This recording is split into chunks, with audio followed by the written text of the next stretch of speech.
कि एक विधवा औरत 42 साल की उम्र में भी ज़िंदगी जी सकती है। उनके भी हालात वैसे नहीं थे और इस वजह से मुझे नहीं संभाल सकते थे या मैं उन पर बोझ नहीं बनना चाहती। 2 महीने हुए ही थे कि मेरे हस्बैंड की डेथ हो गई। कहाँ से शुरू करूँ कहानी ज़िंदगी की।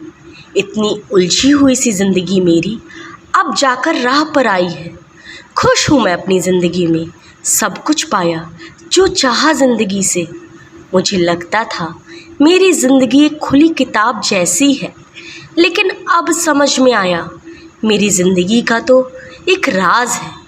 यह कहानी फिल्मी या टीवी सीरियल की नहीं, बल्कि हरियाणा के यमुनानगर की रहने वाली सुहानी बजाज के जीवन की सच्ची घटना पर आधारित है, जिन्होंने बचपन में सपना देखा था कि वह मॉडलिंग में जाकर परिवार व समाज का नाम रोशन करेगी, टीवी चैनल व अखबारों की हेडलाइन बनेगी। लेकिन किस्मत को शायद कुछ और ही मंजूर था। बचपन में जो सपना देखा वह अधूरा रह गया। सुहानी बजाज का जन्म यमुनानगर में हुआ। परिवार की तरफ से उन्हें पूरा प्यार व अपने सपनों को पूरा करने की आज़ादी मिली, इसलिए परिवार के सदस्यों ने उन्हें अच्छे स्कूल में शिक्षा दिलाई ताकि उनकी बेटी का सपना पूरा हो सके।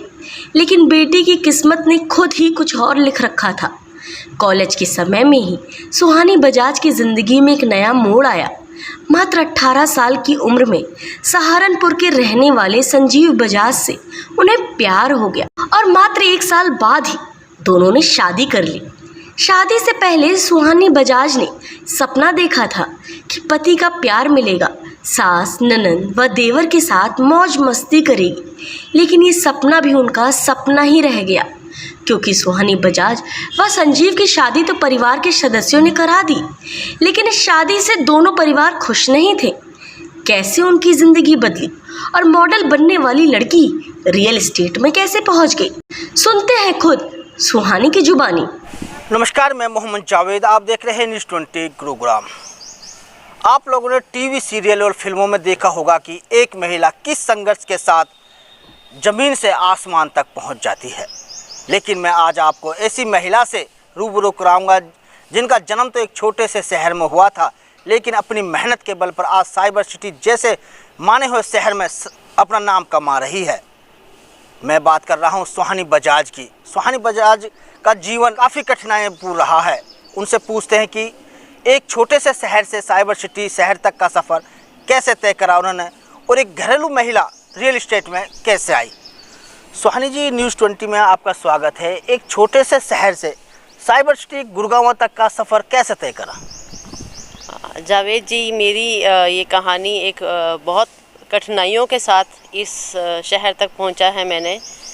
और अगर आपने मेरी बुक में भी पढ़ा होगा कि बहुत सारे चैलेंज एक लेडी की लाइफ में आते हैं कि मैं एक हाउसवाइफ थी और लाइफ ने मुझे इस तरह से चेंज किया कि मुझे पता ही नहीं चला कि लाइफ 5 मिनट में कैसे बदल जाती है।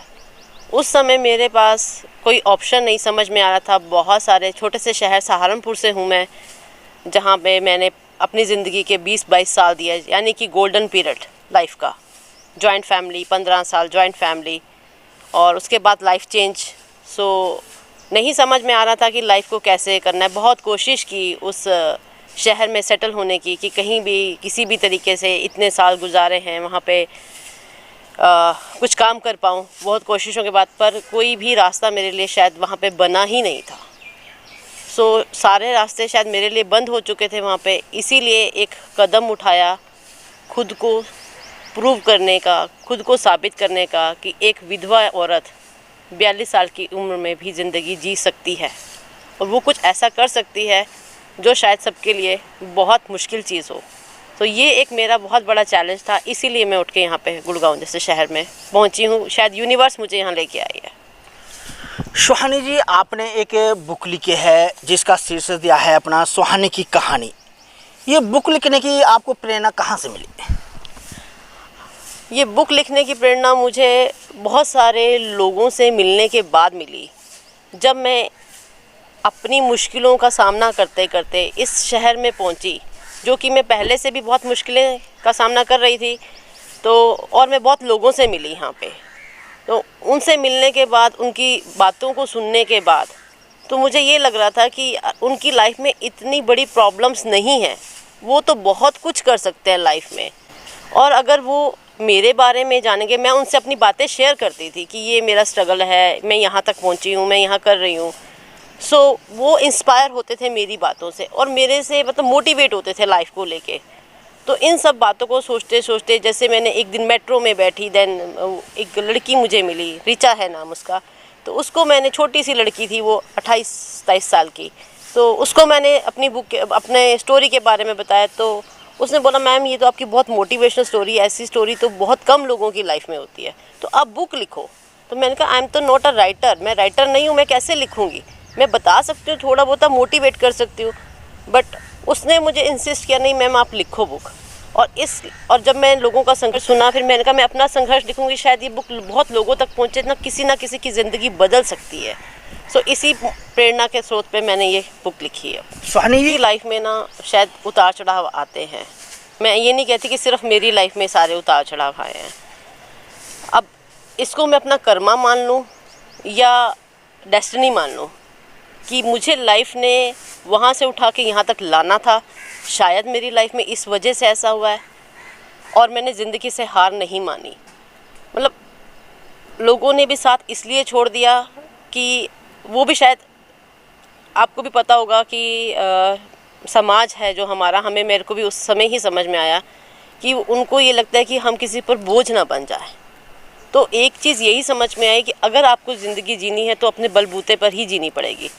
अगर किसी पे डिपेंड होकर ज़िंदगी जीनी है तो उसके हिसाब से ही चलना पड़ेगा। तो ये एक मेरे लिए बहुत बड़ा चैलेंज था कि ये मैंने इतने सारे चैलेंज एक्सेप्ट किए, कभी मकान बिका, घर बिका, बिज़नेस में मैंने कोई कसर नहीं छोड़ी, नौकरियों में कोई कसर नहीं छोड़ी कि ये भी कर लो। इवन देन मैंने बुटीक में 10,000 की नौकरी, मैं आपको बताऊं तो जिम में भी नौकरी, रिसेप्शन की, सुबह 6 बजे उठ के जाती थी मैं, वो भी करी। होटल में भी नौकरी करी रिसेप्शन की, लोगों ने बातें बनानी शुरू कर दी, बट मैंने किसी की परवाह नहीं की, सिर्फ एक यही जुनून था कि रोटी कमानी है। अभी आपने सुहानी बजाज के जीवन के बारे में सुना कि कैसे उनकी जिंदगी में मोड़ आए, घर बिक गया, माता पिता ने साथ छोड़ दिया और जिससे प्यार करती थी वह भी उसे छोड़कर इस दुनिया से अलविदा कह गया। 2 बच्चों के साथ एक महिला को जीवन जीना, बच्चों का पालन पोषण करना कितना कठिन है यह तो आप सभी जानते हैं, क्योंकि एक विधवा महिला को समाज के लोग किन नज़रों से देखते हैं या हम भली भांति जानते हैं। लेकिन सुहानी बजाज ने हिम्मत नहीं हारी और अपने बच्चों का भविष्य बनाने व उनका पालन पोषण करने के लिए बुटीक का काम शुरू कर दिया। कुछ दिनों बाद बुटीक का काम चल निकला और परिवार फिर से पटरी पर लौट आया। लेकिन फिर अचानक जिंदगी ने करवट बदली और सब कुछ फिर बदल सा गया। कैसे बदला, क्या हुआ, खुद ही सुनते हैं फिर से सुहानी की जुबानी। सुहानी जी, जो मैंने आपकी किताब पढ़ी है, आपके जीवन के बारे में पढ़ी है, आपका मायका भी संपन्न था, ससुराल भी संपन्न था, फिर पति के देहांत के बाद लोगों, परिवार के दोनों तरफ से क्यों छोड़ दिया, ऐसा क्या कारण हुआ?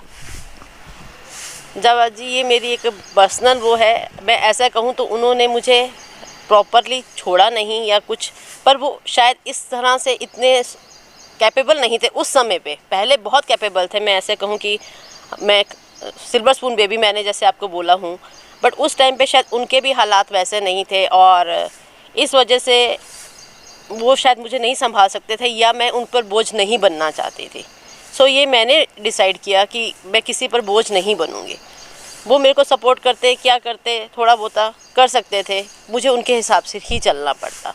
सो खुद ही डिसाइड किया कि अगर वो नहीं साथ दे रहे, क्योंकि वो इतने कैपेबल नहीं है, वो खुद ही सेटल नहीं है उस टाइम पे, कोई भी, चाहे वो मेरे ससुराल थे या मेरे मायके वाले थे, उस समय वो भी हिल चुके थे पूरी तरह से, तो वो कैपेबल ही नहीं थे कि वो मुझे भी संभाल पाते।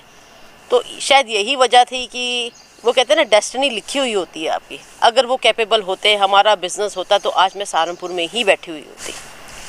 सुहानी जी, अक्सर देखा गया है कम उम्र में जब विधवाएं हो जाती हैं तो बहुत लोगों के ताने इस तरह से, परिवार के कुछ लोग कहते हैं कि भाई दूसरी शादी कर लो, 2 बच्चे हैं, कैसे पालन पोष होगा। क्या आपको भी इस तरह के ताने या कठिनाई को सामना करना पड़ा? जावेद जी, जब एक लेडी विडो हो जाती है तो उस समय उसकी जो मेंटल स्थिति होती है शायद ये वो ही जानती है। दूसरे तो सिर्फ बातें करने के लिए, और मेरे साथ भी ऐसा ही बहुत कुछ हुआ। तीसरे चौथे दिन औरतें मेरे पास घर में आती थी, सुहानी अब तो तू बेचारी हो गई है, अब तो तू कोई कलरफुल कपड़ा भी नहीं। I was a fashion designer, so मैं एक से एक अच्छे कपड़े पहनती थी, बनाती थी, लोग देखते थे कि इसने क्या पहना हुआ है। तो मेरे लिए एक बहुत बड़ा चैलेंज था ये कि ये लोग मुझे क्या कह रहे हैं कि भी तू ये कपड़ा नहीं पहन सकती, तू ये कलर नहीं पहन सकती। वो बोलते थे मुझे ये सब चीज़ें, वो ताने आते थे, पर मेरे दिमाग में एक ही चीज़ धुन सवार था कि मैंने कभी संजीव को अपने से दूर माना नहीं था। मैंने ये सोच लिया कि जैसे और लोग फ़ॉरेन में जाते हैं, मेरे पति भी फ़ॉरेन में ही हैं, कि मैं बेचारी भी नहीं हूँ, क्योंकि मेरे को संजीव ने कभी बेचारा बनना नहीं सिखाया। इवन देन मेरी मदर ने भी मुझे बेचारा बनना नहीं, उन्होंने मुझे हमेशा हर परिस्थिति में लड़ना सिखाया कि कैसे आपको इस चीज़ों का मुकाबला करना है। तो वो ताने मेरे पास ज़रूर आए। मुझे औरतें कहती थी सुहानी तुम तो पिंक कलर की साड़ी भी नहीं, मैं आज भी मेरे को वो वर्ड याद आते हैं तो मेरे वो हो जाता है कि आज भी मैं पिंक पहन के बैठी हूँ यहाँ पे, तू तो पिंक कलर की साड़ी भी नहीं पहन सकती, अब कैसे करेगी। मैं कहा क्यों नहीं पहन सकती। और संजीव की मतलब डेथ के, आप यकीन मानेंगे जावेद जी, तीसरे महीने बाद करवा चौथ का व्रत था, और मैंने वो व्रत तो नहीं रखा, पर वो मैंने नया सूट पहना, मेहंदी लगाई, और साथ वाले पड़ोसी आए, they are very happy to see me and they say to God bless सुहानी कि आपने इतना बड़ा चैलेंज एक्सेप्ट किया है। मैंने कहा मैं मानती हूँ इस चीज़ को, मैं कभी नहीं मानूंगी कि वो चले गए हैं या कुछ भी है। मुझे लोगों की ये जो नज़रिया है सोचने का, मुझे ये बदलना है। मेरे दिमाग में एक एक जो नेगेटिविटी मेरे सामने आ रही थी, मेरे को वो समझ में आ रहा था कि मैंने उन लोगों का ना नज़रिया बदलना है, औरत को समझने का। उनको लगता है औरत अब बेचारी हो गई है, अब ये हमारे काबू में आ जाएगी। वो मैंने बहुत कुछ देखा है अपनी लाइफ में कि अब तो ये हमारे काबू में आएगी। सुहानी जी, आप छोटे से शहर से अब साइबर सिटी गुरुग्राम में आ चुके हैं। यहाँ रियल इस्टेट में आपका काफ़ी तूती बोल रही है, काफ़ी अपने एक नाम कमाया अपनी मेहनत से। महिला को रियल इस्टेट में दूसरी नज़रों से देखा जाता है। जो रियल इस्टेट में आप कैसे पहुँचे, कैसे एक ब्यूटीक से लेकर आप रियल इस्टेट में आई? जावेद जी, मैं आपको बताऊं, मैंने यहाँ आने के बाद भी बहुत सारी नौकरियाँ करी हैं। ऐसा नहीं है कि मैंने एक ही नौकरी की। और यहाँ पर मैं आई थी कुछ बनने के लिए, कपड़े उठा के एक दिन आई ज़िंदगी में। वो भी किसी फ्रेंड ने बोले ज़िद की कि सुहानी दीदी आप दिल्ली चले जाओ, वहाँ पे आप काम कर सकते हो। मैं कहा मैं पढ़ी लिखी नहीं हूँ, मैं कैसे दिल्ली जाऊँगी, मेरे को तो स्टेशन भी नहीं पता। तो उसने कहा नहीं आप कर लोगे, आप में बोल्डनेस है। मैं क्या पता नहीं बोल्डनेस है। और उन्हीं दिनों मैं इस प्रैक्टिस में आई, Buddhism, I am a Buddhism practitioner. तो मुझे नहीं समझ में आ रहा था कि मैं ये स्टेप कैसे उठा पा रही हूँ, पर वो मैंने स्टेप उठा लिया। मैंने कपड़े उठाए और दिल्ली आ गई। वहाँ मैंने नौकरी की, मैंने फैक्ट्री में भी नौकरी की है। यहाँ पे आने के बाद मैंने बुटीक में भी नौकरी की है, मैंने जिम में भी। और सबसे बड़ी बात, मेरे को MNC में नौकरी मिली, जो मेरा एक बड़ा ख्वाब था, कि जो मैं कभी सोच नहीं सकती थी कि सहारनपुर की 15 साल 20 साल वहाँ रहने के बाद एक हाउसवाइफ टाइप की लेडी, उसको MNC में नौकरी मिल रही है। It's just a miracle for me. तो मैंने यहाँ मैं ये भी किया, बट वो भी एक 1.5 साल का मेरे लिए वो था, क्या कहते हैं, साइन कि आप 1.25 साल नौकरी करोगे। मेरे को लगा कि अब तो मैं यहाँ सेट हो गई हूँ, तो मेरे को ये नौकरी कोई और ढूंढ लूँगी इसके बाद।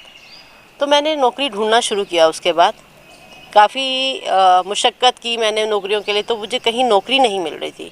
तो उस समय ये समझ में आ गया था कि आप 45 साल की औरत को ना कहीं नौकरी नहीं मिलेगी। 40-45 साल की औरत को इस समय कोई MNC में कहीं पर भी कुछ नौकरी नहीं मिल सकती है। जो ये मेरा अपना पॉइंट ऑफ व्यू है। शायद जो और लेडीज़ शुरू से ही जॉब कर रही हैं उनके लिए शायद इतना मुश्किल ना हो, मेरे लिए बहुत टफ़ काम था कि मुझे कोई भी नौकरी नहीं मिल रही थी। सो मैंने सोचा कि चलो कुछ और ट्राई करते करते बहुत लोगों से मिल भी रही थी, बात भी कर रही थी। तो एक दिन यहीं घूमने आई अरबाना में मॉल में, तो उसने बोला, एक वहाँ पे घूम रहा था लड़का, तो कहता मैम आपको बहुत नॉलेज है। रियल एस्टेट का ही लड़का था। क्योंकि नॉलेज इसलिए थी क्योंकि घर बनाए थे खुद से खड़े होके सहारनपुर में मकान, तो आप रियल एस्टेट में नौकरी कर लो। मैं कह रियल एस्टेट ये कोई काम है करने वाला? ये मैं अपने व्यूज़ आपको बता रही हूँ कि ये मेरा सोच थी इस रियल एस्टेट के बारे में, कि जिससे जैसे आप कह रहे हैं कि इसको अच्छा नहीं माना जाता, मैं भी उनमें से ही थी जो मैं कभी इस इंडस्ट्री को अच्छा नहीं मानती थी। नहीं तो मुझे लोगों ने सहारनपुर में भी बोला कि सुहानी यहाँ पे आप मकान बना लो, बेच लो, यहाँ काम कर लो। मैंने कहा नहीं, ये कोई काम है करने के लिए, मतलब मुझे कुछ और मिला नहीं ज़िंदगी में करने के लिए। तो ये मेरे खुद के व्यूज़ थे। तो उसने बोला मैडम आप रियल एस्टेट में काम कर लो।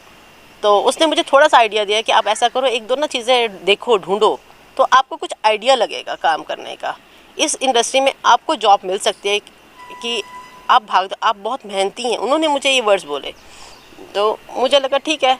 सो मैंने घर सर्च करना शुरू किया। जब मैं जहाँ पर भी जाती थी घर को देखने के लिए, सर्च करने के लिए, तो लोग मुझे ना वहाँ पे जो भी मिलता जैसे एजेंट्स से, so they are very inspire for me कि यार मैम आपको तो बहुत नॉलेज है, आप इस इंडस्ट्री में काम करो। मैं यहाँ पे कैसे काम कर सकती हूँ? कहते हैं यहाँ लेडीज़ काम करती है। फिर मैंने देखा it is the corporate culture, it's not about the small city वाला सिस्टम कि आप जैसे सहारनपुर में या यमुनानगर में जैसे शहर में एक लेडी रियल एस्टेट का काम कर रही है तो उसको गलत नज़रों से देखेंगे कि बस ये तो गलत ही हो गई है।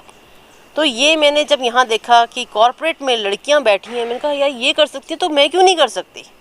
उस समय मेरा ये विचार बदला और मैंने कोशिश की इस रियल एस्टेट में आने की।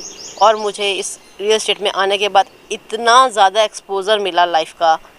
और मैंने यहाँ पे सबसे पहले नौकरी ही की थी और उन्होंने भी मुझे बहुत ब्लेस किया कि दैट द लेडी वो ये काम करना चाहती है और सीखना चाहती है और इतनी अच्छी फैमिली से है, बट वो मेहनती है।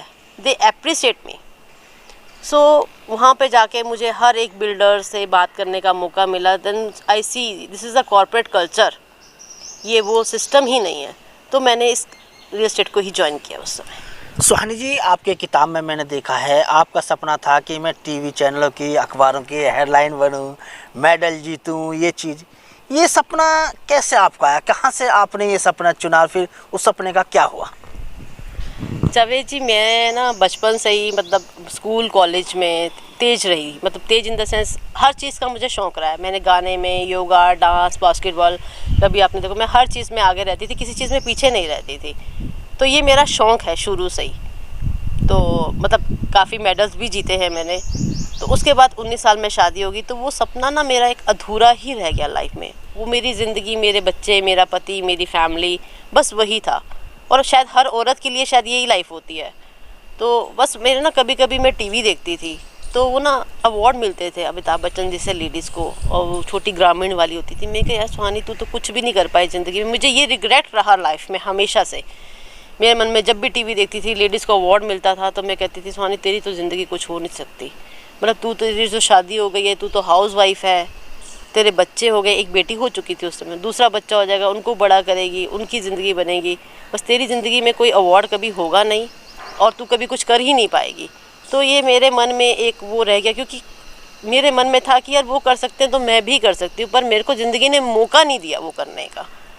सुहानी जी, आपने अपनी किताब में शुरू में ही लिखा है कि आप 19 साल की एक लड़की थी, चुलबुल थी, कॉलेज जाती थी। आपकी उसी टाइम में संजीव से लव हो गया। बहुत कम, दोनों परिवार नाराज़ थे शादी से, फिर भी शादी कर ली। कैसे एक यूपी और हरियाणा के लड़का लड़की का प्यार हुआ?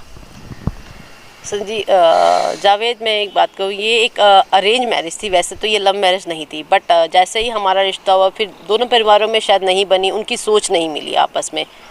पर मैं शायद पहली बार किसी लड़के को लाइफ में मिली थी तो मेरे को उसी से ही प्यार हो गया।